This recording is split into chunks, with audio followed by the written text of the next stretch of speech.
রংপুরের পীরগঞ্জে উন্নয়ন প্রকল্পে স্বজনপ্রীতির অভিযোগ উঠেছে জামায়াতের সংসদ সদস্য নুরুল আমিনের বিরুদ্ধে। স্থানীয়দের অভিযোগ, উপজেলার টিআর কাবিখা ও কাবিটা প্রকল্পের দায়িত্ব দেওয়া হয়েছে এমপির ভাগ্নে, ভগ্নিপতি সহ নিকট আত্মীয়দের। ফলে প্রকল্প বাছাই ও বরাদ্দ বণ্টনের স্বচ্ছতা ও ন্যায্যতা নিয়ে দেখা দিয়েছে বড় প্রশ্ন।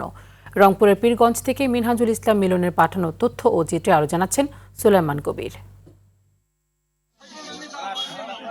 2025-26 অর্থবছরে টিআর ও কাবিটা প্রকল্পে 55 লাখ টাকা ও কাবিখার 40 টন খাদ্যশস্য বরাদ্দ পেয়েছেন রংপুর 6 আসনের সংসদ সদস্য নুরুল আমিন। বিপরীতে 30টি খাতে এসব বরাদ্দ ভাগ করে প্রকল্প দাখিল করেছেন এ জামায়াত নেতা।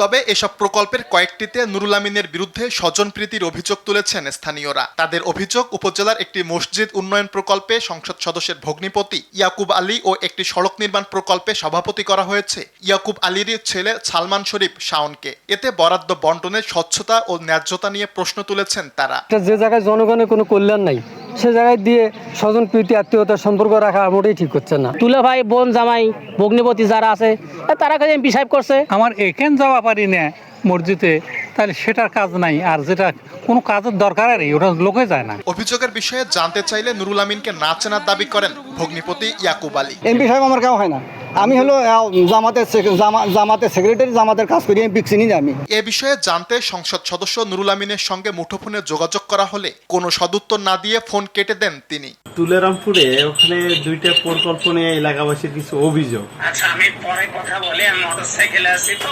তবে অভিযোগ পেলে বিষয়টি খতিয়ে দেখার কথা জানিয়েছেন উপজেলা প্রকল্প বাস্তবায়ন কর্মকর্তা। ছোট বড় কিনা বসে হলো মাপজোক করেই প্রকল্প দেওয়া হয়। আপনার মাধ্যমে যেহেতু জানলাম, যদি কেউ এই ধরনের কোনো অভিযোগ থাকে আমাদের কাছে দিলে তাহলে আমরা খতিয়ে দেখবো যে আসলে ব্যাপারটা কোথায়, কিভাবে এটা ঘটনা ঘটছে। যে কোনো বরাদ্দ নির্ধারণ ও বণ্টনে স্বচ্ছতা ও জবাবদিহিতা নিশ্চিত করবে সরকার, এমনটাই প্রত্যাশা এলাকাবাসীর। সুলাইমান কবির, RTV।